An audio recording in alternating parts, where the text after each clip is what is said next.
하늘에는 영광, 땅에는 평화. 평화의 왕으로 이 땅에 오신 아기 예수를 기뻐하며 맞이하는 성탄절입니다. 하지만 올해 성탄절 분위기는 유독 냉랭합니다. 날씨가 춥기 때문만은 아닙니다. 성탄절이 코앞에 다가왔지만 신문과 방송에는 크리스마스 캐럴이나 교계 지도자들의 성탄절 메시지 대신 종교인 특혜 논란이 뜨거운 상황입니다.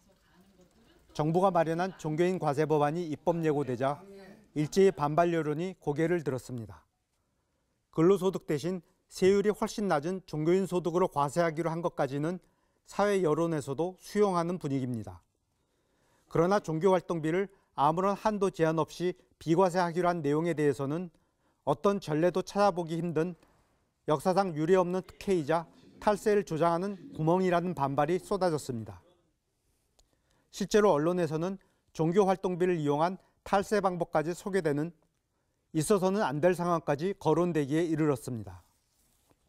예를 들어 지금까지 월 400만 원의 사례비를 받던 목회자가 이 가운데 150만 원을 목회활동비로 항목을 바꿀 경우 월 납부 세액이 8만 540원에서 1,450원으로 대폭 줄어들게 된다는 것입니다.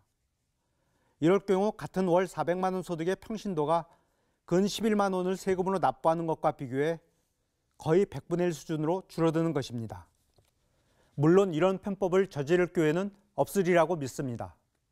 그러나 제도에 구멍을 만들어 놓으면 누군가 악용할 수도 있고 유혹에 흔들릴 수도 있다는 것이 현실입니다.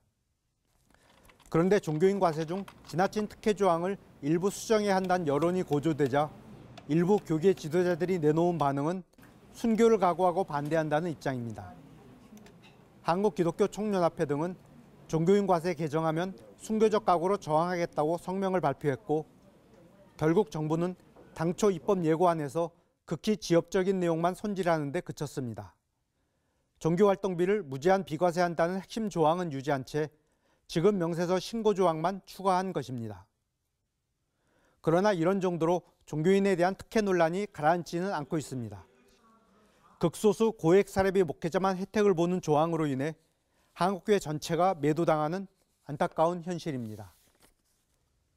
예수 탄생의 기쁜 소식을 세상에 널리 선포하는 성탄절입니다. 그런데 세상 사람들은 저 낮고 천한 곳 말구유에서 태어나신 아기 예수를 보지 않고 종교인 특혜 논란 기사에 더 주목하고 있습니다. 2017년 안타까운 성탄절 풍경입니다.